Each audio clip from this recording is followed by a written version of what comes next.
आजकल मार्केट के अंदर बहुत सारे छोटे छोटे जूनियर बाबा लॉन्च हो चुके हैं।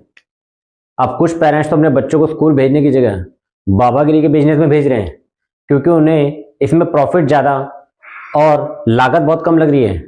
इन लोगों ने जो बाबाओं का लाइफस्टाइल है, मेरे ख्याल से उसको बहुत अच्छे से स्टडी किया है, जिससे इनको ये पता लगा कि बाबागिरी के बिजनेस के अंदर जो लोग आए हैं उन्होंने बहुत कम समय के अंदर देश और विदेश के अंदर बहुत सारी संपत्ति जोड़ ली है।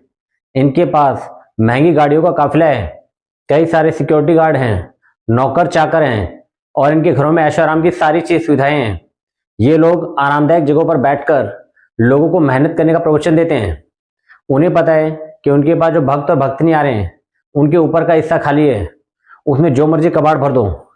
यानी लोगों की जो घरेलू समस्याएं हैं, पारिवारिक समस्याएं हैं, या समाज से जुड़े हुए मुद्दे हैं, या अपने पति पत्नी के जो झगड़े हैं, माँ बाप के जो कलेश हैं, या पैसों से जुड़े हुए जो मुद्दे हैं, उन सब का समाधान प्राप्त करने के लिए ये लोग इन बाबाओं के चक्कर लगाते हैं और बाबा इस चीज का भरपूर फायदा उठाते हैं, जो भगवान के प्रवचन के नाम पर या अपने उपदेश देकर इन लोगों से पैसा ऐंठते हैं। अब सोचिए, जूनियर बाबा अब बड़ों को आशीर्वाद देंगे, उन्हें उपदेश देंगे।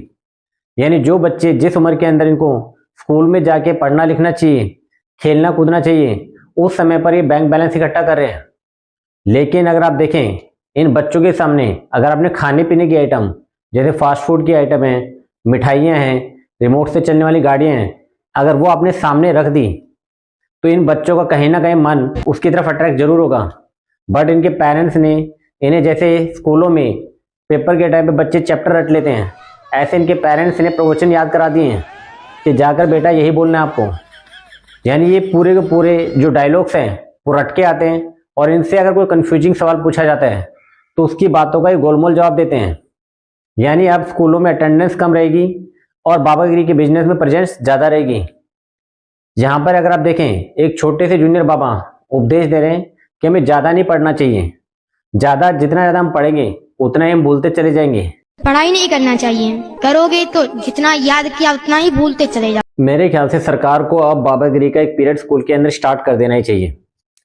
और मुझे अब पूरा यकीन हो गया है कि वास्तव में कलयुग आ चुका है, जिसकी वजह से हमें छोटे छोटे और जूनियर बाबा और बड़े बाबाओं की जो है ज़्यादा जरूरत पड़ रही है और इनकी संख्या दिन प्रतिदिन बढ़ती जा रही है। अब तो ये बाबा सोशल मीडिया प्लेटफॉर्म का इस्तेमाल अपने बिजनेस को बढ़ाने के लिए कर रहे हैं, जिसकी वजह से बहुत बड़ी संख्या के अंदर तादाद में अब जो भक्त और भक्तनी वो इनसे जुड़ते जा रहे हैं। यानी जहाँ दुनिया मॉडर्नाइज होती जा रही है, वहीं हमारे देश के अंदर ये बाबागिरी का बिजनेस बहुत फल फूल रहा है। यानी भगवान के नाम पर करोड़ों अरबों रुपए का जो धंधा है वो बैठे बिठाए चल रहे हैं, जिसके अंदर मेहनत बहुत कम करनी पड़ती है और प्रॉफिट मार्जिन बहुत ज़्यादा रहता है। लेकिन अगर हम दूसरे देशों की बात करें, चाहे वो चाइना हो, ब्रिटेन हो, फ्रांस हो, अमेरिका हो, इजराइल हो, दक्षिण कोरिया हो, इन सभी देशों में अगर हम देखें तो इन देशों ने अपने वहाँ पर जो यंग जनरेशन हैं, जो छोटे बच्चे हैं या वहाँ की जो यूथ है, उसके लिए कई तरह के ट्रेनिंग प्रोग्राम चलाए हैं। यानी एजुकेशन सिस्टम को बहुत अच्छे तरीके से इम्प्लीमेंट कराया है। आधुनिक जो इंस्ट्रूमेंट है उनका इस्तेमाल करके वहाँ पर बच्चों को तकनीकी ज्ञान दिया जा रहा है, खेल कूद के महत्व को समझाया जा रहा है, देश के प्रति लगन और जो है बिना भेदभाव रहित बढ़ावे यानी भाईचारे को बढ़ावा देने पर बात की जा रही है। ओलंपिक जैसे बड़े आयोजन के लिए वहाँ छोटेपन से ही बच्चों को जो खेलों का महत्व वो समझा। अगर आप मेरी इस बात से सहमत हैं तो प्लीज़ आप कमेंट करके बताएं, क्या ये बाबागिरी का बिजनेस जो बढ़ता जा रहा है, फलता फूलता जा रहा है, ये हमारे देश के लिए सही है या गलत है। अगर आपको ये वीडियो अच्छा लगता है तो प्लीज़ इसको लाइक शेयर करना ना भूलें और चैनल को सब्सक्राइब करना ना भूलें। Thank you very much.